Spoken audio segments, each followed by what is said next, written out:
I am P.V. Rao. I was a former professor of endocrinology in Nizam Institute of Medical Sciences for about 25 years. I retired about 4 years. Many of us have diabetes, and we somehow feel that diabetes is related to obesity, that's weight gain, or people who are overweight or obese are getting diabetes. But it is not really true.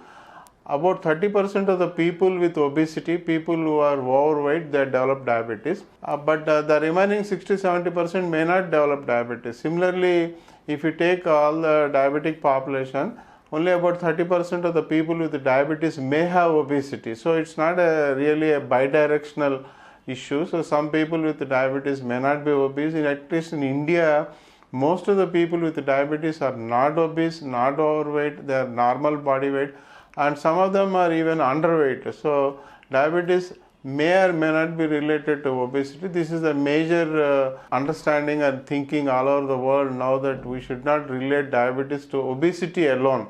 But of course, because we know that at least 30% of the people with obesity are definite to develop diabetes, we want to prevent diabetes by making people aware of this, and they should not put on more weight than required. So the weight is always measured by body mass index. So weight in kilos divided by height in meters squared is body mass index. So suppose the body mass index is more than 23, they are overweight. If they are more than 25, then they are obese.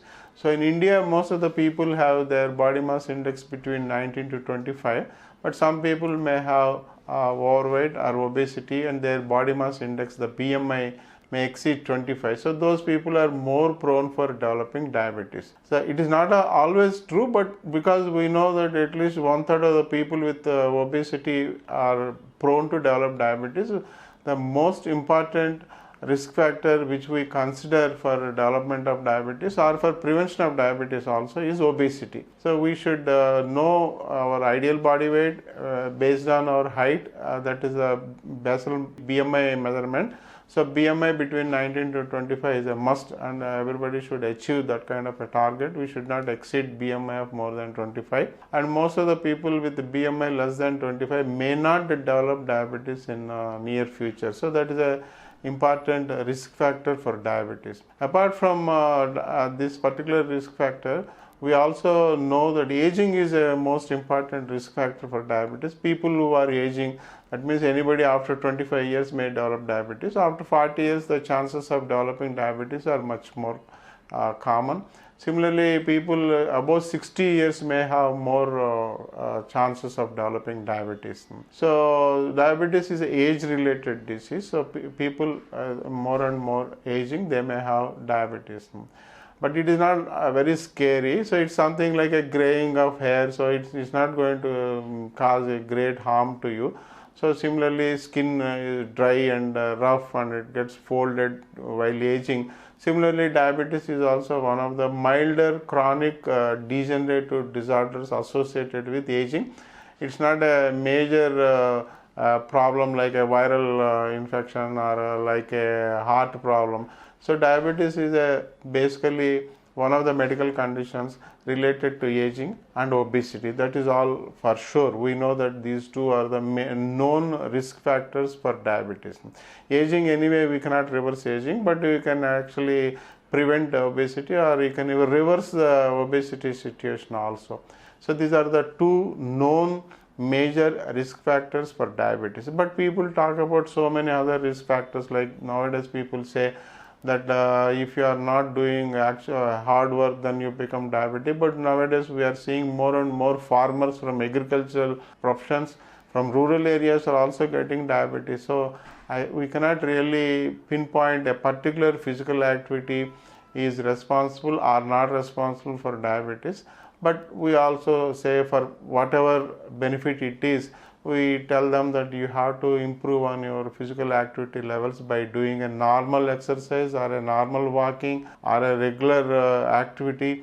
So physical activity is a weak risk factor. Physical inactivity and leisure patterns are a weak risk factor for diabetes, but because though we are not very sure about its relation with the diabetes, we say that you have to be more physically active, and you have to cut down on your leisure time, and you have to get involved with more and more professional or non-professional activities that involve more physical activity. Whatever, it doesn't mean that you have to start running or doing any hard exercises, but basically anybody who is walking for more than 20 minutes a day, and then that is 5 days a week, that is enough. So you don't have to do any great hard work, or you don't have to go to gym for prevention of diabetes or for treatment of diabetes. Suppose somebody has developed diabetes already, you don't have to tell them to go and start doing any hard unaccustomed exercises. That's not really required.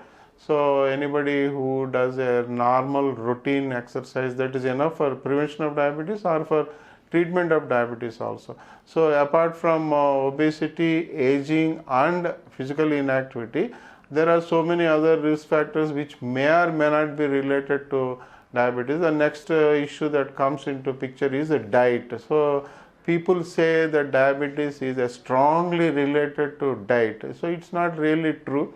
So we have not found any great confirmatory evidence from dietary constants as related to diabetes. But people say that if you are eating too much sugar, you will develop diabetes. It is not true. That is definitely not true. Suppose if you are eating more sugar, you will have more calories, and if you put on more weight, then you may become diabetic.